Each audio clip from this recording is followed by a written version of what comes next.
नमो विमल सिंधवी नमो गुरुवरेण्याय नमः सन्मति सिंधवे नत्वा श्रीकुन्दिकुन्दार्यं जिन्वाणी सरस्वती क्रियेते स्वल्पबोधेन लिङ्गपाहुडवृत्तिका श्रीकुन्दिकुन्दाग्रयति सरस्य क्रतिवरेण्या भुवि लिङ्गपाहुडं तदीयटीकां श्रमणप्रबोधिनी करोमि भक्त्या सुरवाचि संस्कृते नमो वरिहन्ताणं नमो सिद्धाणं नमो आयर्याणं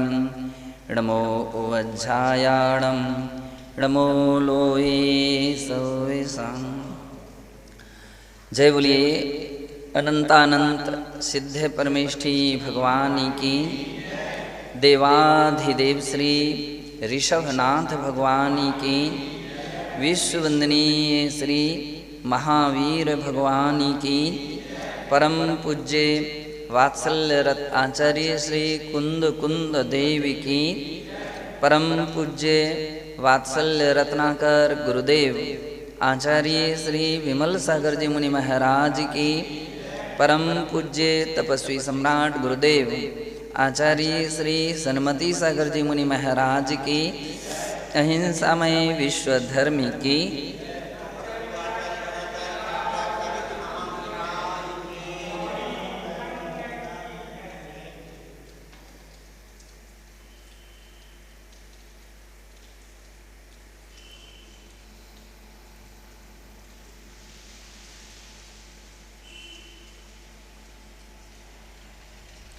श्रमण प्रबोधिनी ग्रंथ की 7वें नंबर की गाथा की टीका चल रही है और यहाँ प्रकरण लेस्या का चल रहा है। कृष्ण लेस्या के स्वरूप को, लक्षण को अपन सब सभी ने कल देखा था कि कृष्ण लेस्या किस प्रकार से प्राणी के लिए हानिकारक होती है। इसी प्रकार से नील लेस्या का वर्णन प्रारंभ हो रहा है। कहते हैं अत्यधिक निद्रालुता। नील लेस्या के लक्षणों में अत्यधिक निद्रालुता, अत्यधिक नींद लेना। कतिपय लोग रहते हैं जब देखो तब सोते रहते हैं, जहाँ देखो वहाँ उनको झोंका आने लगता है, नींद आने लगती है। तो इस प्रकार की अत्यधिक निद्रालु होना, मनुष्य भी होते हैं और पशु भी होते हैं। यहाँ कोई कुत्ता है जब देखो सोती रही।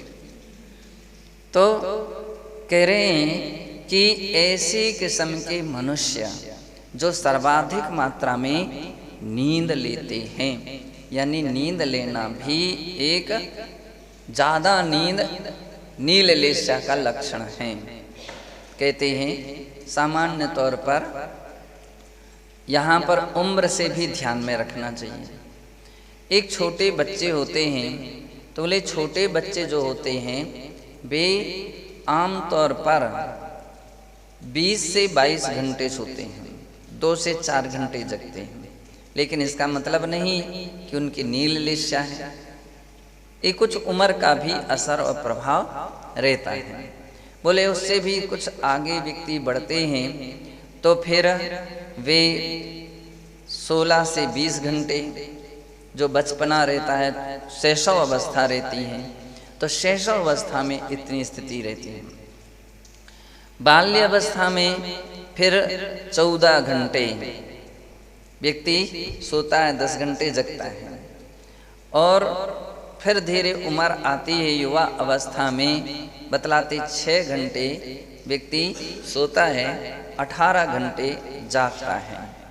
और भी जब उम्र ज़्यादा बढ़ती है तो व्यक्ति वृद्ध अवस्था में लगभग उसी सिस्टम में आ जाता है। 22 घंटे जगता है, 2 घंटे सोता है। 22 घंटे जगता है। तो ये सहज स्थिति है।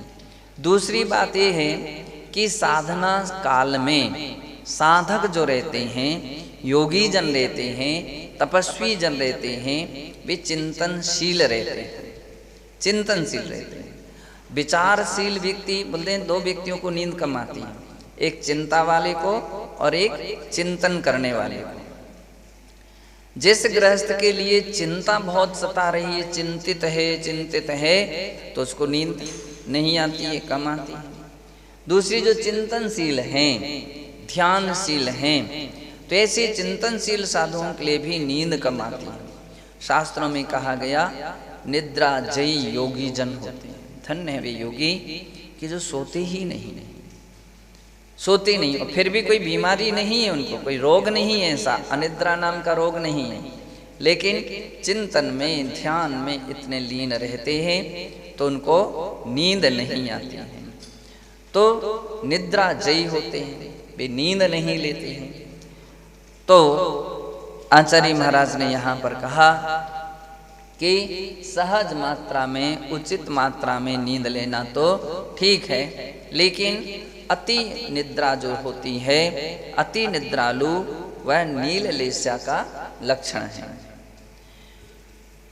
परपंचन दक्षता, और दूसरा लक्षण नील लेस्या का क्या दिया है? परपंचन दक्षता। विकौशल सागर जी, परपंचन दक्षता, परवंचन दक्षता, दूसरे को ठगने में कुशल। ये परवंचन, दूसरे को वंचन, वंचन यानी ठगना, ठगना यानी धोखा देना। तो इस विषय में कुशल रहते हैं, ठगने में कुशल होते हैं, कैसे अपनी बात रखी जाए इस विषय में कुशल रहते हैं। उनके अंदर का रहस्य उतना अच्छा नहीं रहता है। तो कभी कभी अपन बाजार आदि में देखते हैं तो व्यक्ति एक दूसरे को व्यक्ति ठग लेता है। तो कैसा ठग लेता है? कभी व्यापारी ठग लेता है कि सामग्री नकली थी और असली मूल्य में बेच दी, तो उसने ग्राहक को ठग लिया। तो कभी ग्राहक भी व्यापारी को ठग लेते हैं, ली कुछ और दाम कुछ का कुछ दिया। तो इस प्रकार से जो छल कपट परक जो प्रवृत्ति रहती है वो ठगना कहलाता है, एक दूसरे को धोखा देना कहलाता है। कतिपय जो आत्म विशुद्धि वाले होते हैं तो उनके अंदर में ऐसे भाव नहीं रहते हैं। उनका हृदय और उनका मन पवित्र होता है, उनका हृदय निर्मल होता है। तो जैसा मन अंदर रहते हैं वैसे ही बाहर रहते हैं। लेकिन कुछ ठग प्रकृति के लोग होते हैं, जो ठग प्रकृति के रहते हैं, वे दिखते कुछ हैं और होते कुछ हैं। उनका मन कुछ दूसरा होता है और दिखते कुछ दूसरे हैं। तो यहाँ आचार्य महाराज कहते हैं ऐसी ठग प्रवृत्ति जिनकी है वो नील लेस्या वाले, छिपा के रखते हैं, बात बतलाते ही नहीं हैं।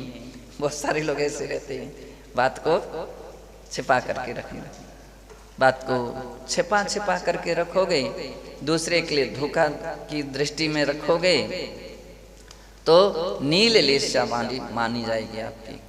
कि आप नील लेस्या के परिणाम हैं कि आप इस प्रकार की बातों को छिपा करके रखते। छिपाना नहीं चाहिए, बतलाते हैं। हर बात अपने गुरु से अपन लोग प्रकट करते हैं, आलोचना करते हैं, तो वो शुद्ध हृदय वाला कहा जाता है, साफ हृदय वाला और व्यक्ति पवित्र मन वाला कहा जाता है। जो छिपाता है वो ठीक नहीं।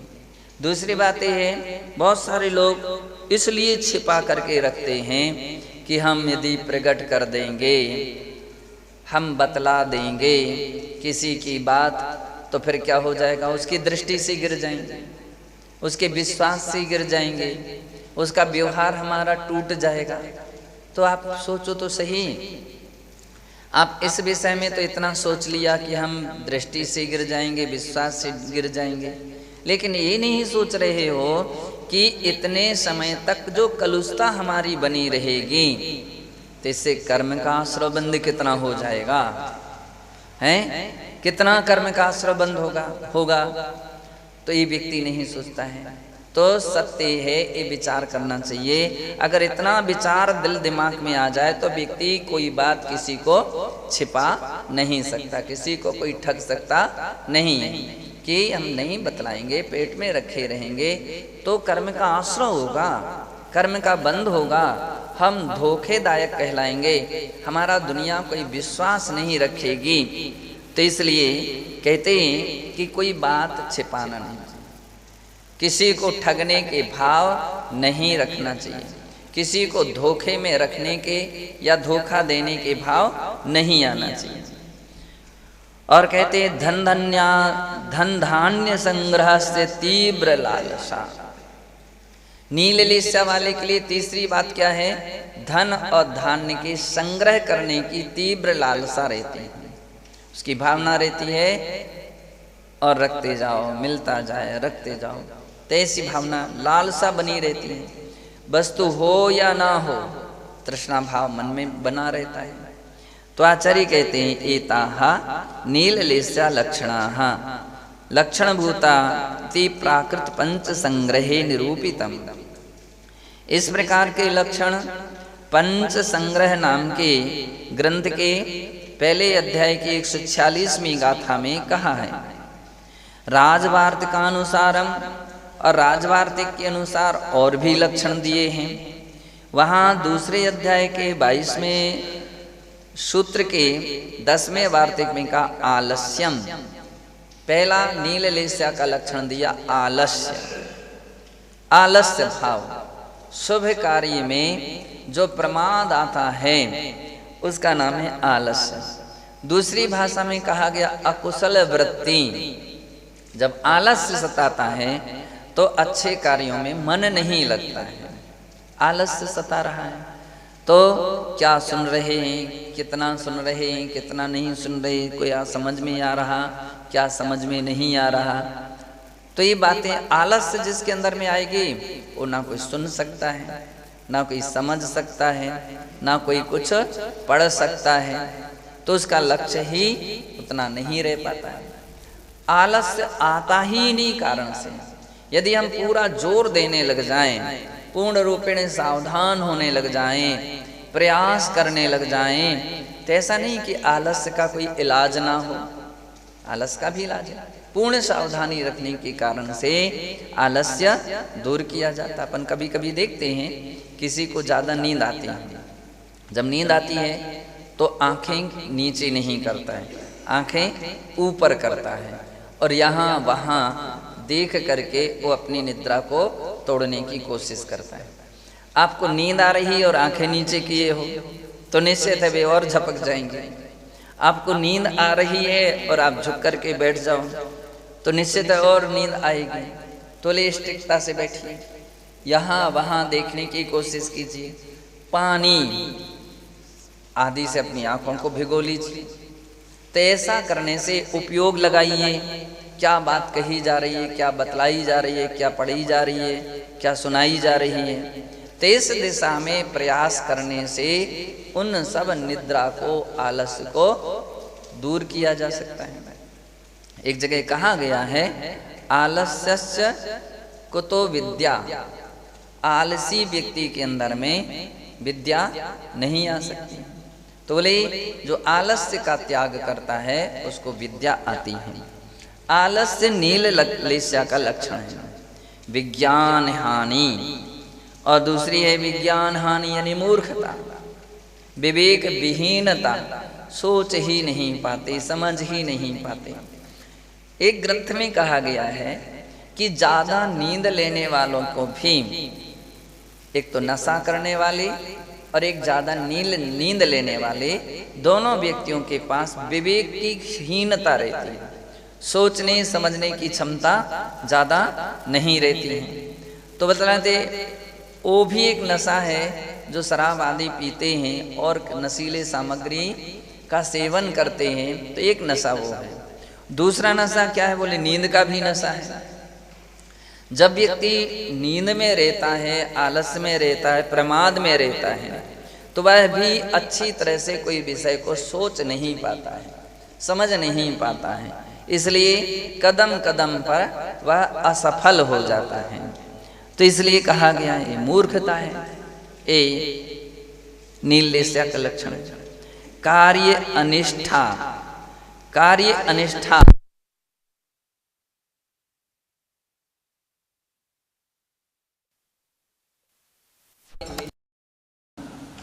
उस कार्य में विश्वास नहीं होना, उस कार्य में मन नहीं लगना, तो इसके लिए बोलते हैं कार्य अनिष्ठता, है ना।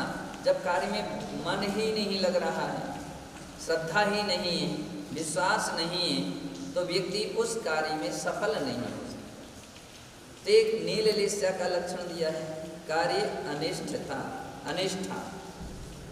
जब कार्य निष्ठ होना चाहिए। अच्छे किस्म के लोग जो रहते हैं वे हर कार्य में विश्वास रखते हैं और ये बतलाते हैं कि कार्य में सफलता किनको मिलती है, जो जिसको कार्य निष्ठा है, वे बड़े से बड़े कार्य को आराम से आसानता से कर लेते हैं। और जिसको निष्ठा नहीं, पहले से ही मन को गिरा लिया है जिसने, ये तो मुझसे हो ही नहीं सकता है, ये मैं कर ही नहीं सकता हूँ, पहाड़ पर चढ़ ही नहीं सकता हूँ, ये गाथा याद होती ही नहीं है, तो मुझे पढ़ना ही नहीं आता है।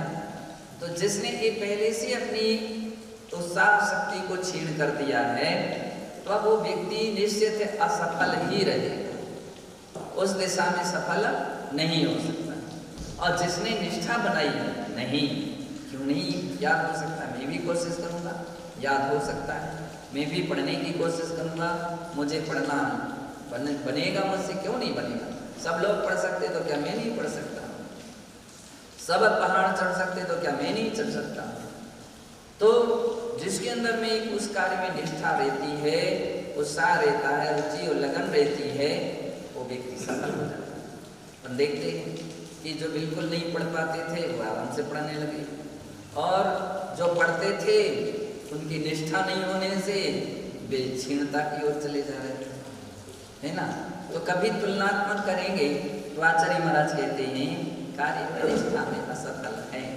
नील लेस्या के लक्षण भीरुता और सदैव भयभीत बने रहना। कल परसों मैंने बतलाया था कि भय तो होना चाहिए, डर होना चाहिए, संसार का डर होना चाहिए, कर्म के आशा, कर्म के बंध का डर होना चाहिए, अपनी कोई गलतियों पर डर होना चाहिए, दोष अपराधों पर डर होना चाहिए, कर्तव्य विहीन ना बन जाऊं इसका डर होना चाहिए, गुरु का अनुशासन भंग ना हो जाए इसका डर होना चाहिए। तो ये तो डर होना चाहिए, लेकिन इतना डर नहीं होना चाहिए कि आप अपनी बात रख भी ना सकें, आप अपने क्या नाम से कोई आलोचना भी ना कर सकें, आप आज्ञा भी ना ले सकें, आप किसी विषय की अनुमति ना ले सकें। तो बोले इतने मत डरो कि आप दर्शन भी ना कर सकें, पूजा भक्ति भी ना कर सकें। लेकिन क्यों? डर लगता है, इसलिए भक्ति नहीं कर पाते। अरे तो ऐसा डर क्या काम का? डर लगता है इसलिए मैं आज्ञा नहीं ले पाता हूँ, डर लगता है इसलिए मैं आलोचना नहीं कर पाता। निश्चित है नील लेस्या। कौन सी लेस्या है? खोटी लेस्या है, अशुभ लेस्या है। नील लेस्या वाला व्यक्ति इस प्रकार की सम्यक कार्यों में प्रगति नहीं कर पाता। आपको इस बात का तो डर लग रहा है कहीं डांट ना लग जाए, कहीं प्रायश्चित ना मिल जाए, दंड ना मिल जाए, इस बात का डर लग रहा है। लेकिन इस बात का भी तो डर लगना चाहिए कि हम आलोचना नहीं करेंगे तो कर्म का बंधन भी तो बढ़ेगा, आश्रम भी तो होगा, और हम आज्ञा नहीं लेंगे तो निश्चित है मुझे दंड मिलेगा। अनुशासन का पालन नहीं करेंगे तो उससे बड़ा दंड मिलेगा, कर्तव्य का पालन नहीं करेंगे तो भी बड़ा दंड मिलेगा। इस विषय में भी सोचना चाहिए। और जो आचार्य गण होते हैं, गुरु जो होते हैं, वह इन बातों का विशेष ध्यान रखते हैं, बतलाते हैं कि ऐसे व्यक्ति को कठोर दंड देते हैं ताकि उसका डर छूट जाए। तो नहीं आलोचना की, चलो देना था एक रस का त्याग, दे दिया नीरस, ये तुमने प्रमाद किया, ये तुमने बिना अनुमति के काम किया है, तुमको डर होना चाहिए। अब उसको तो उसको लगने लगा कि अरे बोलना अच्छा है, आज्ञा लेना अच्छी बात है, अनुमति लेना अच्छी बात है, नहीं लेते हैं तो उससे ज़्यादा दंड मिलता है। तो ऐसा विवेक, ऐसा विचार ज्ञानी पुरुष के अंदर में आता है, अज्ञानी के अंदर नहीं आता। भीरुता सदैव भयभीत रहना एक दोष। विषयाति ग्रंथि, विषय में अति ग्रंथि, जिन विषयों में, जिन वस्तुओं में आपको रुचिकर थी, ऐसी वस्तु रुचिकर थी। सामान्य तौर पर जैसे अपन समझ लीजिए आहार है, आहार में आपके लिए हो सकता है कोई सामग्री रुचिकर है, आ गई और सामान्य रूप में ले लेना कोई ज़्यादा दोष नहीं। लेकिन कतिपय लोग इतनी जल्दबाजी करते हैं, इतनी खटपट सफाई कर देते हैं कि उनकी झलकती है उनकी स्थिति। कभी कभी गांव देहात की पंगत वगैरह देखें तो ऐसे लोगों को भी खाते पीते देखा कि कल्पना करो किसी को गुलाब जामुन बहुत अच्छे लगते हैं, तो गुलाब जामुन अच्छे लगते आप खा लो, कोई दिक्कत नहीं, लेकिन जल्दी से जल्दी खा लेना ताकि दूसरी बार भी हमको मिल जाए। इतनी जल्दी उसने क्या गटक सीधे सीधे चबा भी नहीं पाता, देख ना ले, कोई मुंह बंद करके, कोई ऐसा करके, तीसरी बार दिए सो फिर, चौथी बार दिए सो फिर। अरे भैया तुम लोग तो खाओ, आराम से खाओ, तो वे तुम्हारे कुछ काम के। अति ग्रंथि में तो तद विषय वस्तु का स्वाद भी नहीं आ सकता है। तो जो अति ग्रंथि वाले जो लोग होते हैं वे इस प्रकार की सामग्रियां का प्रयोग करते हैं या इस प्रकार की प्रवृत्ति करते हैं जिसके लिए आचार्य कहते हैं वो नील लेस्या वाला, नील लेस्या वाला। और कह रहे हैं कि माया छल कपट करना, छल मन में रखना, छल कपट रखना भी नील लेस्या का लक्षण है। तृष्णा, तृष्णा भाव, ये भी नील लेस्या का लक्षण है। अभिमानम, अभिमान करना, वंचन प्रकृति, कोई शब्द में बचना, ठगना दूसरे को, तो वंचन प्रकृति। अनृत भाषण, झूठ बोलना। चपलता, चंचलता। अब बहुत सारे लोग बोलते हैं हाँ नहीं प्रकृति है, अरे भैया प्रकृति तो गरिमा भी तो रखो, आप अपने पद की मर्यादा रखो, तो उतना तो प्रमोद उचित है जितना कि सीमित है, सीमा के अंतर्गत है। लेकिन ज़्यादा चंचलता झलकती है, ज़्यादा चपलता झलकती है तो वह बोले नील लेस्या का लक्षण है।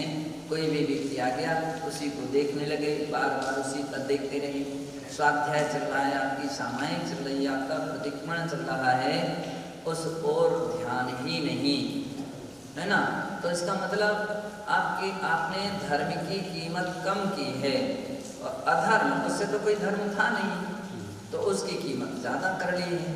तो आचार्य कहते हैं कि इस प्रकार की जो प्रकृति होती है वह नील लेस्या का लक्षण है। अति लुब्धता, अति लोभ, ये भी नील लेस्या का लक्षण है। इत्यादि कानि नील लेस्या लक्षणानि भवन्ति, ऐसा राजवार्तिक ग्रंथ में नील लेस्या का लक्षण कहा है। प्राकृत पंच संग्रहानुसारम, प्राकृत पंच संग्रह ग्रंथ के अनुसार पहली अध्याय के 47वीं 48वीं गाथा में और भी लक्षण कहे गए। वहाँ कहा है या परम प्रतिरुष्यति, जो जब दूसरों के प्रति जब देखो तब रोष करता रहता है, क्रोध करता रहता है। अन्येषां निंदां करोति, दूसरों की निंदा करता है। द्वेष भाव करता है। शोक और शोकाकुलित रहता है, इष्ट के वियोग में जब भी देखो तब भी शोकाकुलित। भय बहुलोस्ति, जिसमें द्वेष बहुलता, शोक बहुलता और भय बहुलता होती है, वो भी नील लेस्या का लक्षण नहीं। ये कापोक्लेशा के लक्षण चले। ये सब क्या है? कापोक्लेशा के लक्षण है। सदैव सदैव रुष्ट बने रहना और दूसरों की निंदा करना, द्वेष, शोक और भय की बहुलता रखना, ईर्षा, लोभ और ईर्षा रखना। ईर्षा भी एक कापोक्लेशा का लक्षण दिया है। ईर्षा आमतौर पर दूसरे की उन्नति, दूसरे का विकास, दूसरे की प्रशंसा, दूसरे की प्रतिष्ठा देख करके व्यक्ति अंदर अंदर में ईर्षालु जो होते वो जलते हैं, उनको जलन होती है तो जलते हैं। और जब व्यक्ति इस प्रकार की ईर्षा के कारण जलन उत्पन्न करता है तो वह किसी ना किसी प्रकार से कोशिश करता है कि सामने वाला गिरे। कैसे गिरे? तो जैसे स्कूल में दौड़ होती है तो जब दूसरा उसकी बराबरी नहीं कर पाता है, कोई है ना प्रतियोगी, तो क्या करता है? उसकी लपटी मारता है, उसको गिराने की कोशिश करता है कि गिर जाए और हम आगे बढ़ जाएं, ऐसी कोशिश करता है। तो कहते हैं ईर्षा है कि आप दूसरे को गिरा करके अपनी प्रशंसा पाना चाहते हो, अपनी प्रतिष्ठा पाना चाहते हो, अपनी ख्याति पाना चाहते हो। तो आचार्य महाराज करें, पहली बार तो आप ये सोच लो कि आप ख्याति हो पाए या ना हो पाए, कापोक्लेशा वाले हो। और कापोक्लेशा अशुभ कर्म का आश्रय बंद कराती है। कभी ऐसा नहीं होना चाहिए। अपनी प्रशंसा प्रतिष्ठा के लिए दूसरे के लिए निंदा करना, दूसरे की बुराई करना, दूसरे का तिरस्कार करना, दूसरे को बदनामी करने के प्रयास करना बतलाते ईर्षालु व्यक्ति जब ईर्षा में आ जाता है तो ऐसा व्यक्ति कुछ भी करने के लिए तैयार है, कुछ भी अनुचित कार्य करने के लिए भी तैयार हो जाता है। आचार्य महाराज ने कापोक्लेशा के उदय में ऐसे व्यक्ति के परिणाम होते हैं और भरसक ऐसे कोई ना कोई प्रयास करता है। और पीतलेशा वाले, पद्मलेशा वाले, शुक्ललेशा वालों के परिणाम दूसरे होते हैं। वो ये सोचता है कि हम क्यों किसी के विषय में बुरा सोचें, क्यों बुरा सोचें, क्यों हम बुरा देखें, क्यों हम बुरा सुने। ऐसी शुभलेशा वाले प्राणियों के भाव होते हैं। अगर कोई बुरा है और हमको दिख रहा है तो हम उसको भला करने की कोशिश करें। हमको किसी की बात बुरी सुनने में आ रही है तो हमारा प्रयास रहे हम उसको सुन करके उसका स्थितीकरण करें, उसका भला करें। ऐसी शुभलेशा वालों के भाव होते हैं। और किसी का भला कर सके, ना कर सके, हो सके या ना हो सके, तो कम से कम हम यह सोच लें कि उसका कर्म हो जाने, हम तो अपने आप को बचा लें। दूसरा बुरा है और तुम उसकी बुराई करने लग जाओ तो कहते हैं बुरा से बड़ा बुरा कौन है? दो व्यक्ति हैं, एक निंदक, एक निंदनीय काम करने वाला और एक निंदा करने वाला। दोनों में बड़ा कौन है? तो बोले जो निंदक है वो बड़ा है। क्यों बड़ा है? कि वो अनावश्यक अपने आप में कर्म का बंध करने लगा है। बुरा तो कर ही रहा है, जो निंदनीय है वो तो निंदक अपना काम कर ही रहा है, बुरा करने का आश्रय बंद कर रहा है, तुम ज्यादा करने लगे।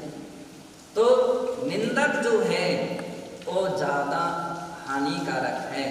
ज्ञानी अज्ञानी पुरुष, कापोक्लेशा वाला व्यक्ति यह नहीं सोच पाता है कि हम काजल या कोयले को हाथ में लेंगे तो हमारे हाथ भी काले हो जाएंगे। ज्ञानी पुरुष ऐसा सोच करके या तो स्थितीकरण करता है या मध्यस्थ हो जाता है। विपरीत वृत्तो मध्यस्थ भावम, ऐसे हमारे शास्त्रों में बात कही है। तो ऐसे शुभलेशा वाले विचार कर पाते हैं, अशुभलेशा वाले नहीं कर पाते। वो तो यही सोचते हैं कि हम सृष्टि को बदल सकते हैं। ये व्यर्थ का उसका अंधकार में अभिमान रहता है कि हम सृष्टि को बदल सकते नहीं। तुम दृष्टि को बदल सकते हो, सृष्टि को नहीं बदल सकते हो। अपने आप को बदल सकते हो, दूसरे को नहीं बदल सकते हो। और बुराई करके तुम किसी को बदलना चाहो ये तो बहुत बुरी बात है। हम अच्छाई करके, अच्छाई के साथ अगर किसी को अच्छे मार्ग पर लाएं, अच्छे पुरुष अच्छाई के साथ दूसरे को अच्छे रास्ते पर लाते हैं, और बुरे पुरुष जो होते हैं बोले बुराई करके अच्छाई करना चाहते हैं, भलाई करना चाहते हैं, लेकिन इससे उनका किसी का भला नहीं होता है, अपितु उसका और अन्य लोगों के अंदर में भी बुरी अवस्था आती है। साधु पुरुषों को सदैव सदैव इस बात के लिए चाहिए कि प्रेम से आप दूसरे को अच्छे रास्ते पर लगाने की कोशिश करो, निश्चित ही आप सफल हो जाएंगे। वो लगे या ना लगे, कम से कम आपके भाव आपके लिए अच्छे पुण्य आश्रय के हेतु बनेंगे। और यदि आपने किसी की बुराई करके, किसी की निंदा करके, किसी का तिरस्कार करके भला करने की कोशिश की, ध्यान रखो किसी का भला हो या ना हो, तुम्हारा तो पहले बुरा हो ही गया। आपके मन में बुरे विचार आए, आपके मन में गलत भाव आएंगे, तो आपका तो नियम से बुरा हो ही गया है। इसलिए एक विवेक अपने अंदर में रखना चाहिए।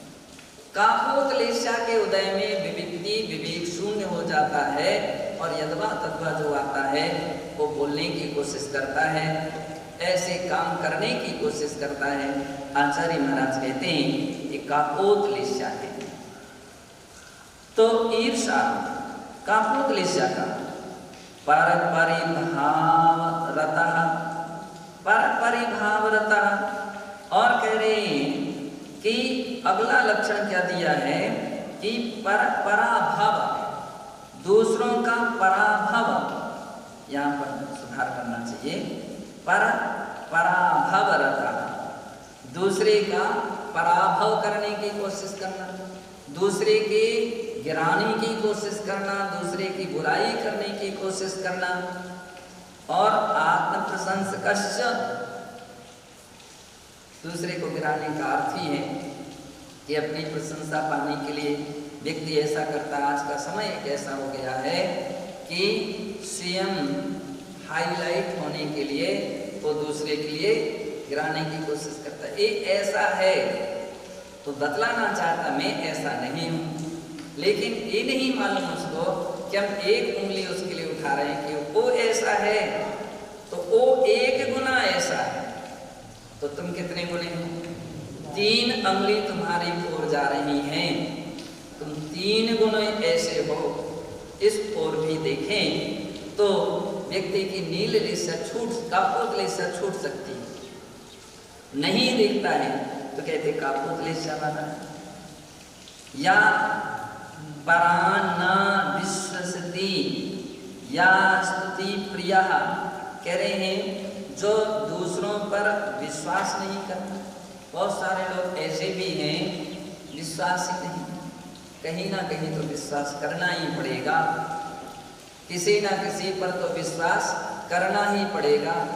हर वस्तु में, हर व्यक्ति में, हर बात में विश्वास नहीं, वो ऐसे हैं, उनका पति ऐसा है, पता नहीं कौन कैसे है। तो एक बतलाते हैं कि ऐसा व्यक्ति कापोतलेशा वाला हो सकता और कम दिमाग वाला भी हो सकता। एक व्यक्ति एक बार आया तो उसको बड़ा भ्रम था, किसी के यहाँ भोजन करने या कहीं भोजन करने बैठे तो उसको लगने लगा अरे कहीं कुछ मिला तो नहीं, कुछ डाल तो नहीं दिया, कुछ मिला तो नहीं।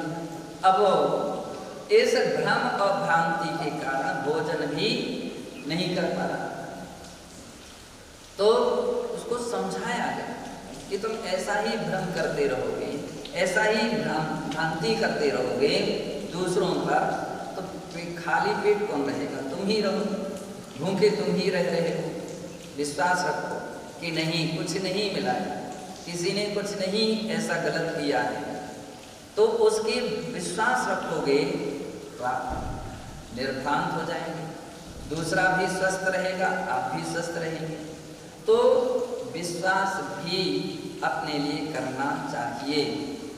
कापोतलेशा वाला व्यक्ति किसी पर विश्वास नहीं करता है।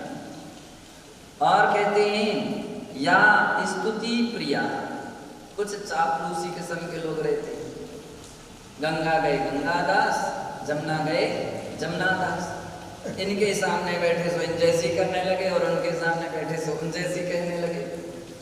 कहते हैं दोई पली तो देर दर तेल, तुम नाचो हम देखें खेल। ऐसी एक किंवदंती आती है। ऐसा कभी नहीं होना चाहिए। जो ज़्यादा प्रशंसा के इच्छुक रहते हैं, ज़्यादा सम्मान के इच्छुक होते हैं या लोभ लालच के इच्छुक होते हैं, वे दोनों तरफ भले बनना चाहते हैं। इस तरफ भी हम भले बने रहें, इस तरफ भी भले बने रहें। तो नहीं, ऐसा नहीं करना चाहिए। अपने लिए चाहिए हम धर्म की साधना के पथ पर हैं, धर्म मार्ग पर चल रहे हैं। धर्म मार्ग पर जो चलेगा, कर्तव्य पथ पर चलेगा, हम उसके साथ है ना। और जो धर्म मार्ग पर नहीं चलेगा, कर्तव्य का पालन नहीं करेगा, अपनी चर्या का पालन नहीं करेगा, तो हम कोशिश करेंगे उसको समझाने की, उसको सही रास्ते पर लगाने की। लग गया तो बहुत खुशी की बात है, और नहीं लगा तो हम लोग दूर हो जाएंगे, मध्यस्थ हो जाएंगे। तो इस प्रकार की विचार करता है। लेकिन काव्यक्लेशा वाला केवल स्तुति प्रिय, केवल प्रशंसा करता है। यश्चरणे मरणेक्षुका, और कुछ ऐसे भी लोग कि रण में मर जाऊंगा, ज़्यादा समस्या बन गई, ज़्यादा आपत्ति बन गई तो मैं मर जाऊंगा, मैं ऐसा कर लूँगा, मैं ऐसा करूँगा। यदि हमारे हिसाब से काम नहीं हुआ तो मैं ऐसे ऐसे काम करूँगा। तो आचार्य कहते हैं आप करो या ना करो, उस क्षण में तो आपकी कापोतलेशा है, और कापोतलेशा जन्य जो कर्म का आश्रय है तुम उस समय कर ही रहे हो। तो जो संग्राम में मरने की इच्छा करता है, तो आचार्य कहते हैं संग्राम से अर्थ यहाँ केवल एक देश शब्द लेना। संग्राम का अर्थ है कहीं भी आपत्ति विपत्ति से घबरा करके व्यक्ति ऐसी गलत भावना लाने लग जाए, तो आचार्य कहते हैं वो कापोतलेशा वाला है। दूसरी बात ये है मरे या ना मरे, मरने के भाव आ गए तो हिंसा उसने अपने आप की तो हिंसा कर ही ली। आत्मघाती महापापी, तो बोले महापाप व्यक्ति कमा रहा है, तो ऐसे भाव अपने मन में नहीं आना चाहिए। तो कहा स्तुति करते कर्तव्यम अविचार्यम धन धनादि वितरको यास्ति सा कापोतलेशा। और कह रहे हैं कि जो स्तुति करने वालों को बिना विचारे ही धनादि देने लगता है। कुछ लोग ऐसे रहते, किसी की प्रशंसा कर दो, कोई व्यक्ति उसकी प्रशंसा करे तो वाह उसी के लिए बड़ा खुश हो जाता है, बड़ा प्रसन्न हो जाता है, और अपने कर्तव्यों को भूल जाता है, अपने कर्तव्यों को छोड़ देता है। आचार्य महाराज कहते हैं नहीं, झूठी प्रशंसा भी मुझे नहीं चाहिए। ऐसा भी जिसके पास चिंतन रहता है, झूठी प्रशंसा नहीं चाहिए। झूठी प्रशंसा से फायदा क्या है, लाभ क्या है? यह भी एक प्रकार का दूसरे को धोखा देना है, और अपन चुपचाप बैठ जाएं तो भी अशुभांग का आश्रबंध का कारण। शास्त्रों में उल्लेख मिला कि एक मृदुमती नाम के मुनि महाराज थे। तो बतलाते हैं पहले कोई तपस्वी मुनि महाराज थे, 4 महीने का उन्होंने उपवास किया था। सारे नगर गांव में उनकी तपस्या की बड़ी प्रशंसा हो रही थी कि हमारे नगर में, हमारे गांव में या हमारे पहाड़ पर्वत जंगल में ऐसे ऐसे तपस्वी 4 महीने तक इन्होंने आहार नहीं किया, और ऐसी प्रशंसा हो रही थी।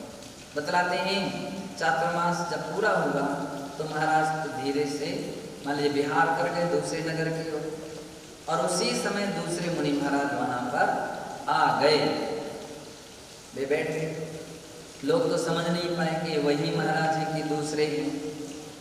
अब लोग जो भी उनके दर्शन करने आए, धन्य है महाराज, आपने 4 महीने की उपवास किया है, 4 महीने की तपस्या की है, 4 महीने की साधना की है, धन्य है आप, धन्य है। जबकि उन्होंने तो किया नहीं था दूसरे दिन। तो वे चुपचाप बैठे हैं, क्या प्रशंसा हो रही है, चलने दो, लोग इतने भक्त आ रहे हैं, इतने व्यक्ति जुड़ रहे हैं। तो बतलाते हैं कि उसका परिणाम क्या निकला, आयु कर्म का बंध हुआ तो समय त्रियंश आयु का बंध हुआ और वे मर करके हाथी क्या बने, हाथी बने। अरे एक मुनि को तो स्वर्ग जाना चाहिए था, लेकिन वो हाथी बन गए। क्यों बन गए, बोले झूठी प्रशंसा को सुनना नहीं। सज्जन पुरुष तो सच्ची प्रशंसा भी नहीं सुनना चाहते, फिर झूठी प्रशंसा तो बात ही बात है। उसके लिए ऐसे प्रसंग आने पर मना कर देना चाहिए, नहीं ऐसी बात नहीं। तो आचार्य महाराज कहते हैं लेकिन वो अपनी प्रशंसा पाने के लिए कर्तव्य और अकर्तव्य का विचार ना करते हुए ऐसे प्रशंसकों के लिए धन आदि वितरण करता है, सो कापोतलेशो भवति, वह कापोतलेशा वाला कहलाता है। ऐसा राजवार्तिक के चौथे अध्याय के 22वें सूत्र और 10वें वार्तिक में चेति समर्थितम दृश्यते, ऐसा वहाँ ऐसा समर्थन किया गया है, ऐसा